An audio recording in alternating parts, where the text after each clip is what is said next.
Sir sir sir sir sir আমার sir sir এইবার একটা সুর স্যার স্যার স্যার স্যার যে দোকান থেকে চুরি করছি স্যার ওই দোকানের সামনে আমার রিক্সাটা আছে স্যার রিক্সাটা হারায় গেলে স্যার মহাজন আমার মেরে নেবো স্যার এখন তো রিক্সা আমার দেখা লাগবো তোরে যে বাঁচাইছি শুক্রিয়া আদায় কর নয়তো গণপিটনে খাইয়া তুই মারা যাইবি শোয়েব জি স্যার তুমি যাও গিয়ে দেখো রিক্সাটা পাওয়া যায় কিনা। ইয়েস স্যার ইফতারের সময় হয়ে গেছে আপনি ইফতার করে নিবেন ঠিক আছে তুমি যাও।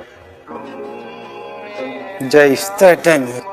আর আমি রোজা আমার এক গ্লাস পানি খাওয়াইবেন চুরি করে ধরা খাইছো তুমি রোজা এই ফাইজলামি করো। চোর হইলেও আমি রোজা একটু পরে আজান দিব পানি দিবেন স্যার ইফতার করুন ঠিক আছে থাকো। আসো ইফতার করবে চেয়ারে বসো।